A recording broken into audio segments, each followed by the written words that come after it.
Hi, welcome. My name is Angelina, and in the span of 2 minutes, I saw a post about how Lisa's cat was playing with a $200 scrunchie, and then in another post explaining how YG is severely mistreating her, and I thought we could talk about that. Also, it seems that people are mad at Rosie solo, not at her necessarily individually, but more towards the fact that the solo doesn't seem to be in line with what YG has been promising for years now. So those are effectively the two topics of today's video. But before we get into it, don't forget to like, comment, and share this video with friends you don't have, or else something about Kevin I don't really know. Okay, so fans calling out YG Entertainment for mistreatment or even lying is obviously nothing new, and sometimes I agree, but sometimes I think it's a little bit of a stretch. For both recent cases of Rosie and Lisa, I think it's definitely a mix of both. Because we all know, we've all seen it, sometimes at the slightest inconvenience, fans start movements and hashtags, and it baffles me. Jisoo could have just super simple styling, and despite having various brand deals and living out her dreams, fans will feel bad for her. Because YG is ruining her life by not ruining her hair. So fans will get mad at simple styling, but then on the other end of the spectrum, if one member gets really amazing styling, then it's the same deal. People are still mad. Why is YG favoring a member? Why is YG putting this member in a position where they will inevitably get hate for seemingly being the favorite? So for styling, there's no winning, and there's definitely a styling element that we'll get into later. But when it comes to something super subjective, I mean, like, what are you gonna do about it? I know that it's always the go-to to blame the company, but sometimes YG literally has nothing to do with it and still get dragged for mistreating their idols. And recently there have been a few things that Blinks in particular have taken issue with. Some of the reasons are super legit and super valid, and I definitely don't want to take away from that. But at the same time, there are just some things where I really don't see how YG is even responsible or what YG could even do to rectify the situation. For example, Blinks have trended YG Stop Sabotaging Lisa, and there are again a variety of things that they are angry about, a lot of things that are honestly really valid. Since forever, Blinks have been bringing up the fact that Lisa faces a lot of xenophobia. But then within this same hashtag, people are also really mad about a badly photoshopped picture, saying that this photo represents the epitome of her mistreatment, that it's terrible, that YG treats her so badly with this terribly photoshopped photo. So as we see, Lisa, I guess, posed without a phone to then photoshop a phone into that picture, but it seems the phone was just pasted over her hand. And I do need to say, I don't know where this ad was shown, if this ad was even shown. I don't know where they got this picture. Because for the most part, when I do search for the phone itself, I do see photos that were edited a lot better than this. But just my initial observation is that this would be the phone company's issue and not YG's issue. If you're doing a brand deal, you have to get the ads approved by the brand before posting it anyways. So the brand would have had to approve this picture. So even if YG did edit this to shit, it's the phone company who was like, oh yeah, this is a good idea. Second of all, this is funny as hell. I don't understand how this turned into mistreatment when rightfully it's just a meme.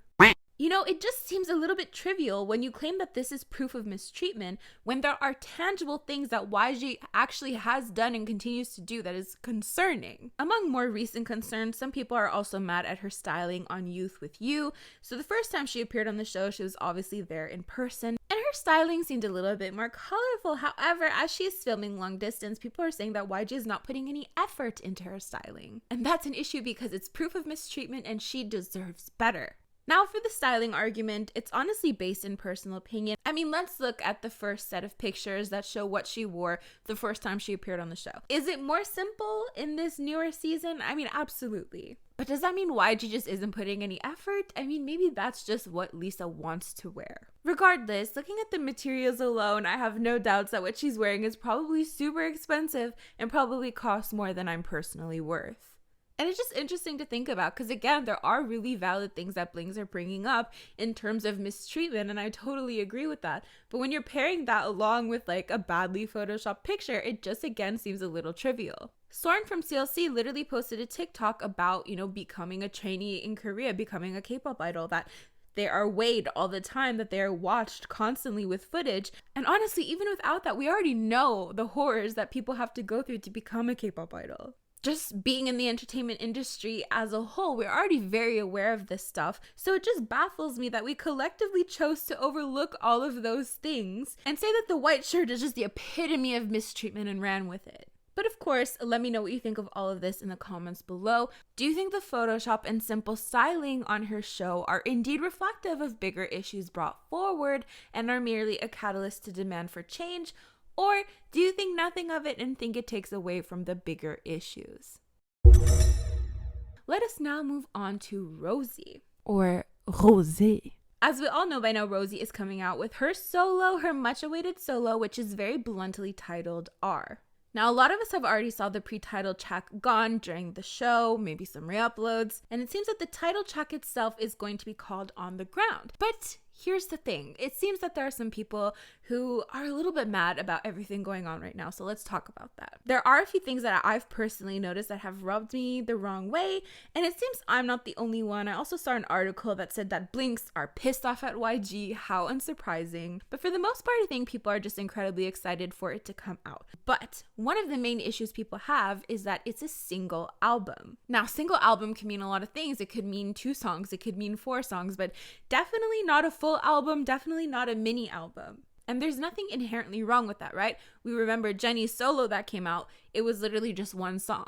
But a lot of people are saying that, YG made so many promises. YG kind of made it seem like there was going to be a lot of songs on this album. YG took 2 years to release 2 songs, so people are obviously a little bit upset. So on the single album, we of course have the title track On the Ground, then we have Gone, and then there are of course 2 instrumentals, which I don't think count entirely as their own entities, but I digress. And it really makes you question, what the hell is YG actually doing? We already know that YG likes to give the bare minimum even within their full album for the album. Do I think it actually took 2 years for YG to come up with 2 songs? I absolutely do not think so. But again, if we bring up past YG, if we bring up the fact that Jennie had her solo first and how much hate she got for her solo, it doesn't really surprise me that it took them 2 years to come out with these 2 songs, because times have for sure changed. Jennie got so much hate when her solo came out. And it's really interesting because me, as someone who followed YG from like 2008 and on,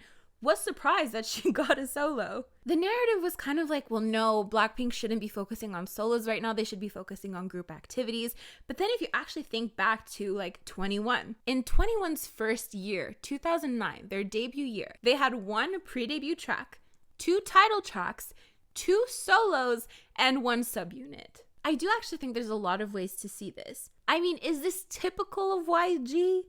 Kind of yes and kind of no. We for sure know that YG is a company that is a perfectionist, and Teddy himself has expressed that in BLACKPINK's documentary. We also mentioned 21, who had all this stuff going on during their debut year. Look at all the music videos they came out with. Look at all the stuff they personally came out with.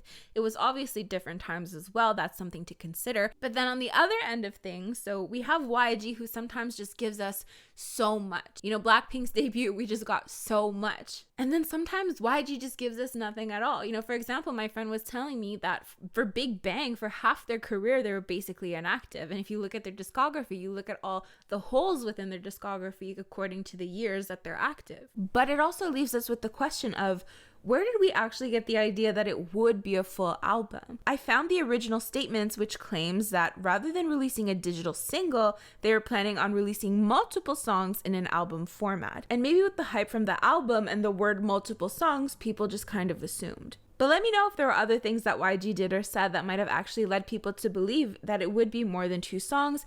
But even without anything from YG, I think it was just an expectation. If we read some of the comments on YouTube, some people are saying, they really expected YG to give a lot more than just 2 songs. Some people are praising her for, of course, taking part in the writing of the songs. Some people don't know where her arm is. And some people are saying that people are being ungrateful for wanting more than what is being given.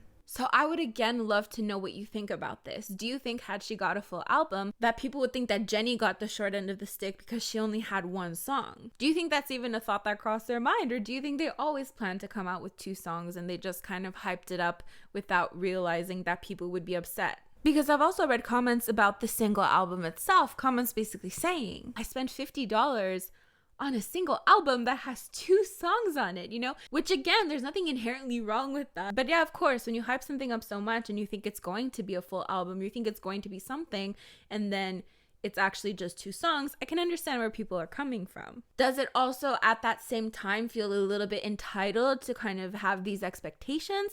Just a little bit, but at the same time, it's like, well, I don't know. I feel like YG set us up to have those expectations. So yeah, let me know what you think in the comments down below.